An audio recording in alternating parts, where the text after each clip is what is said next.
Welcome back to the channel, everyone. If you love captivating stories about men transforming into women in unique and fascinating ways, then be sure to subscribe and give this video a thumbs up. Now, let's jump right into today's tale. Chapter 6: Undercover Desires. Naruto never thought he'd say it, but by the end of his first week as Saruto, he was starting to miss the simplicity of being chased through the streets by angry villagers for a prank. At least then, he could outrun his problems with his own legs, his own muscles, his own comfortingly familiar body. Now, everywhere he turned, he was met with sly grins, hungry eyes, and endless questions about his mysterious life in Suna, a place he'd visited exactly twice and knew less about than he did about proper chopstick etiquette.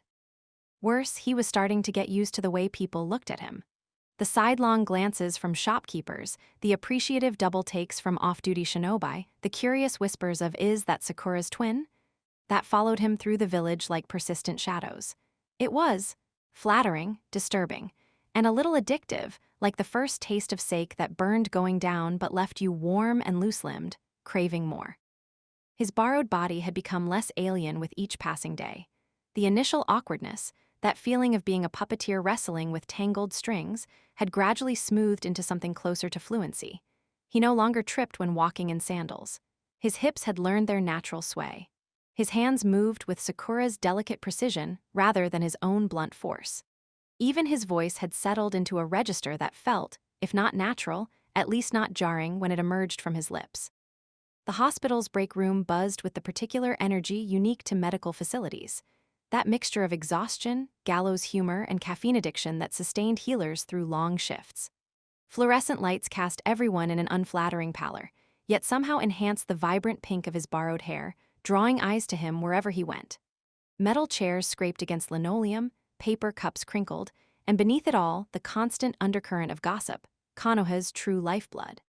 Sakura breezed in, lab coat fluttering behind her like a cape, swinging a lunch bag that undoubtedly contained something healthy and disappointing. She spotted Naruto immediately, eyebrows rising at the sight of him cornered by a trio of medic nin who were leaning in with the focused intensity of interrogation specialists.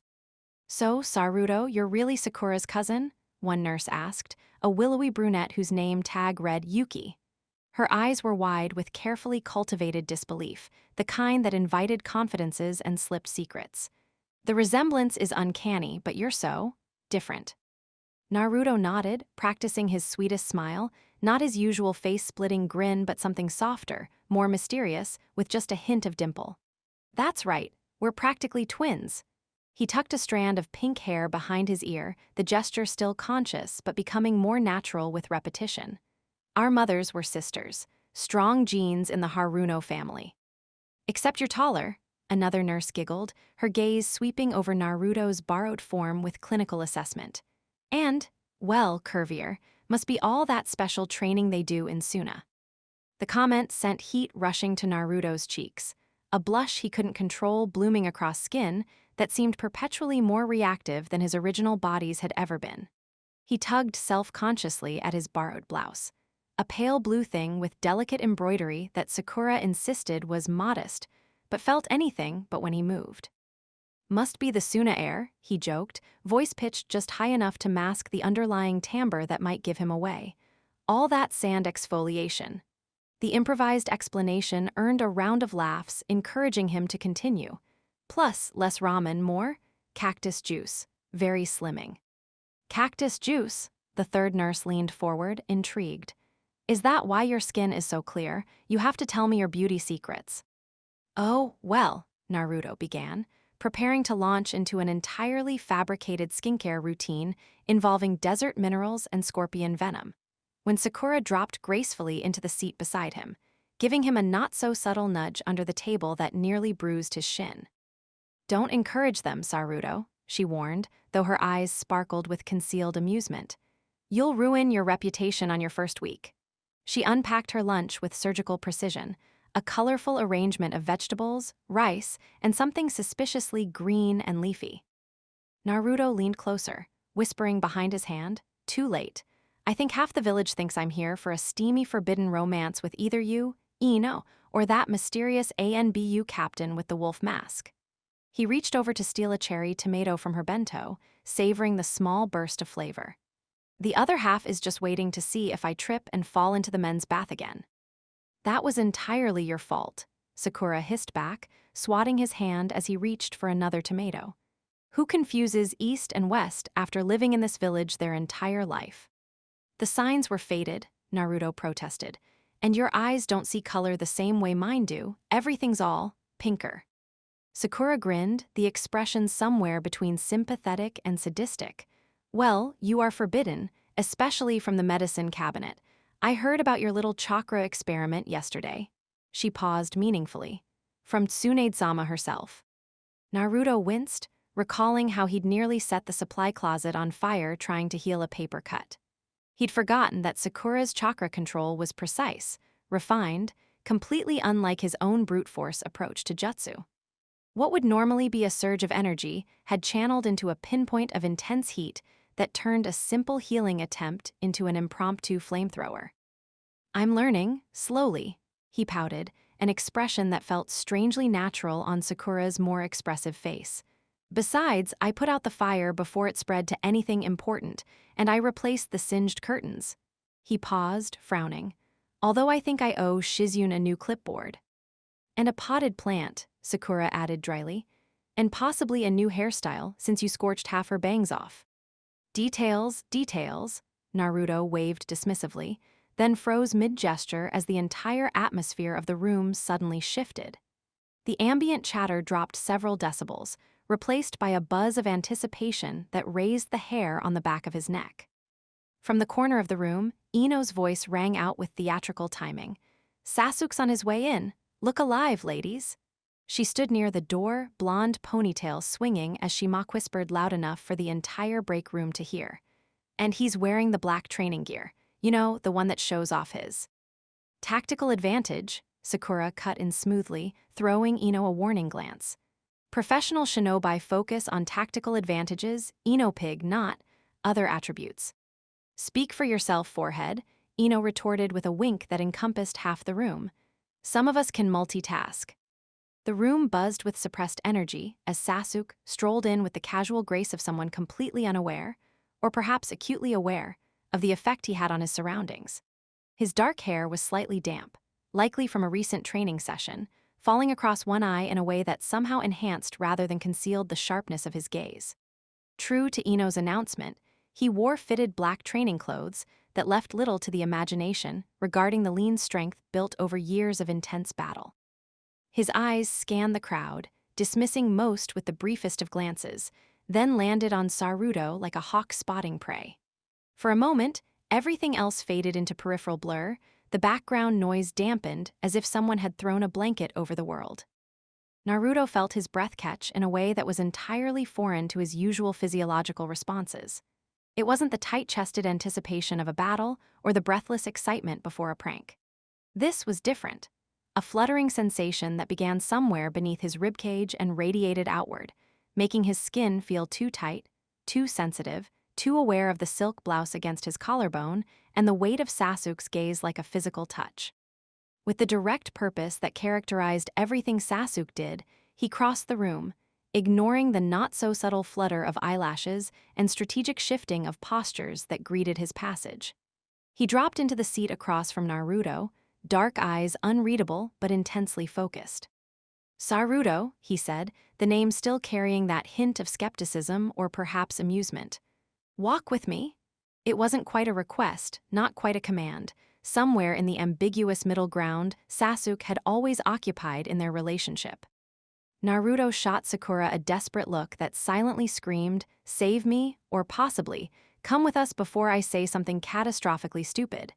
But she just winked and mouthed, "Have fun," with the traitorously gleeful expression of someone enjoying a particularly entertaining show. With no escape route evident, Naruto rose from his seat, smoothing his skirt with fingers that still felt too slender, and followed Sasuke out of the break room. The weight of envious stares pressed against his back like kunai points, female gazes tracking their exit with the precision of seasoned hunters. Sasuke led him not to the busy corridor as expected, but through a series of quieter hallways, finally emerging onto a secluded hospital balcony that offered a sweeping view of Konoha. The village spread below them like a living tapestry, red rooftops, green trees, the distant monument of hawkage faces carved into the mountainside. Naruto recognized the fourth's profile with a pang of familiarity, wondering what his father would make of his current predicament. Sasuke leaned against the railing, arms folded across his chest in a posture that emphasized the corded strength of his forearms. The mid-afternoon sun caught in his dark hair, highlighting strands of midnight blue within the black. He stared out at the village, silent for a long moment, seemingly content to let the tension build. Naruto fidgeted, unaccustomed to Sakura's body's responses to proximity. His heart beat faster, skin prickling with awareness despite the comfortable temperature. He could smell Sasuke's unique scent, clean sweat, weapons oil, the faint hint of lightning that always clung to him after training.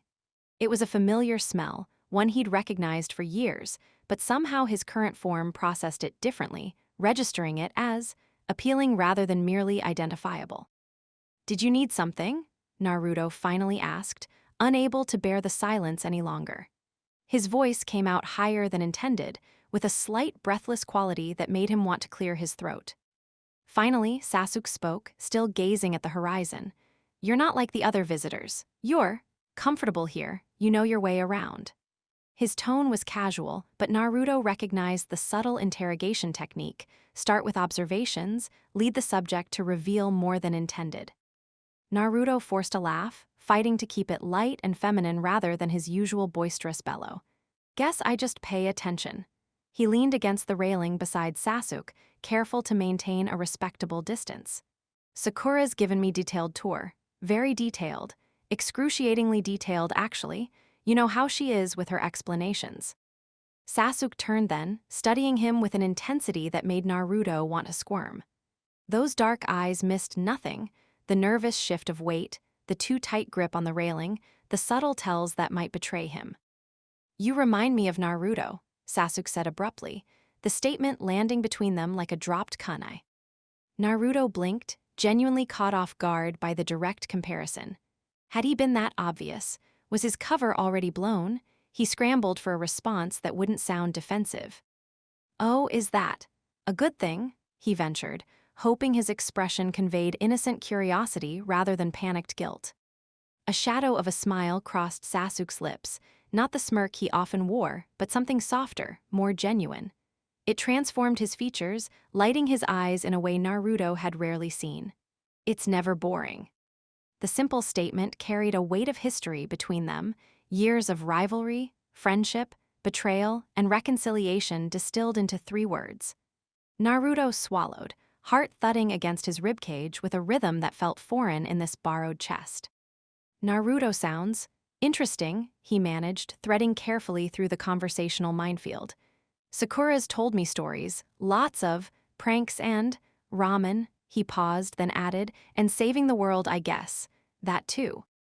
Sasuke moved a little closer, his shoulder almost brushing against Naruto's. His voice dropped, taking on a quality Naruto had never heard before, something intimate, almost confessional. "He's infuriating, stubborn, never knows when to quit."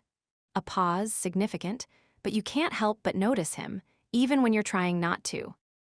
The words sent a shiver through Naruto's borrowed form, electricity racing along nerve endings that seemed mapped differently than in his original body.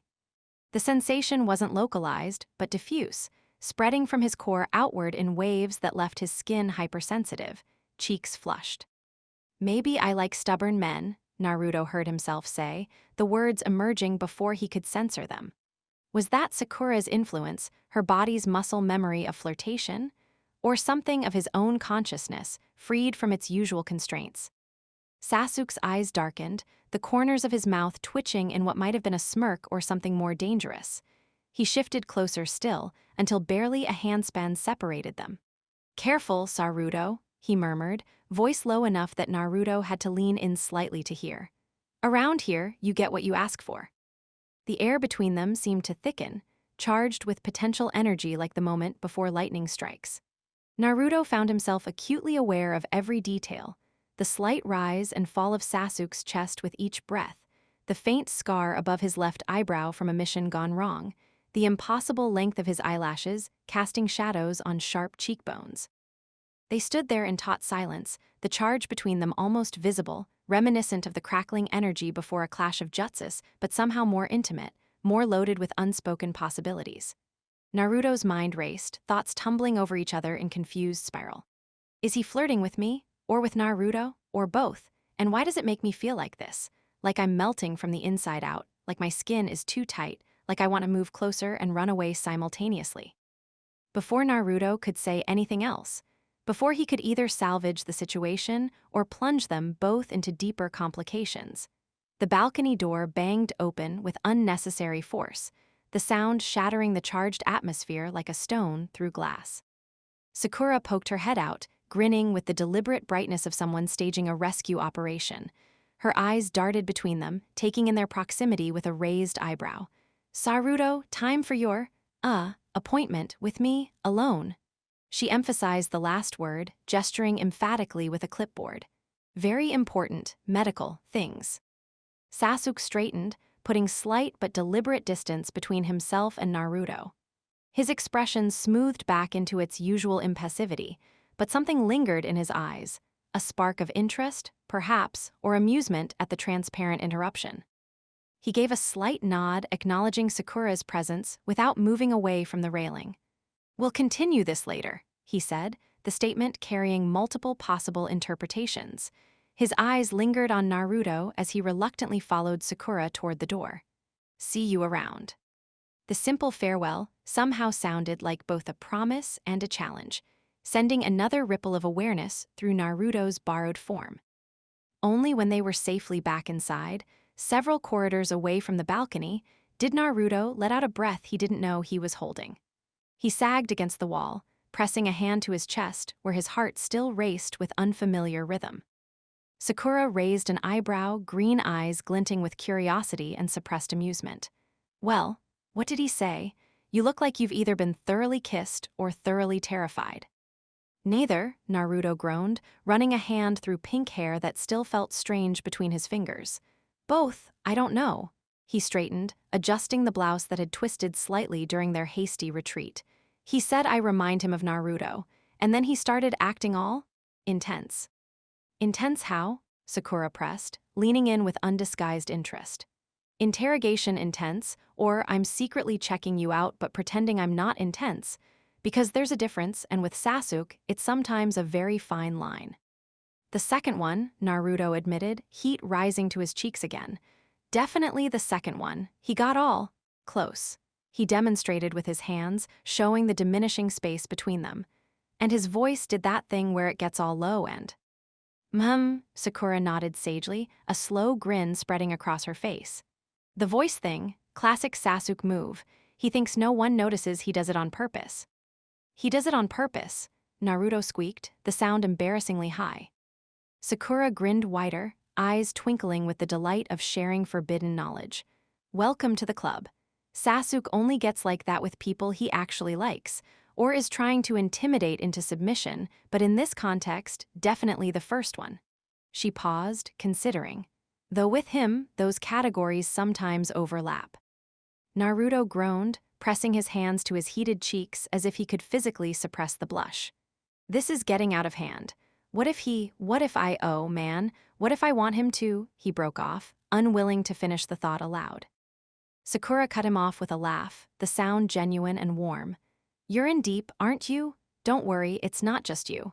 Half the village has been in that exact state of confusion over Sasuke Uchiha at some point. She led him into an empty exam room, closing the door before continuing. The question is, what are you going to do about it? Naruto flopped onto the exam table, covering his face with his hands.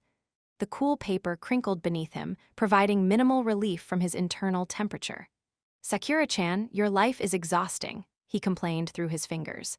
How do you deal with all these feelings all the time? It's like being on a roller coaster that never stops, only instead of my stomach dropping, it's my common sense.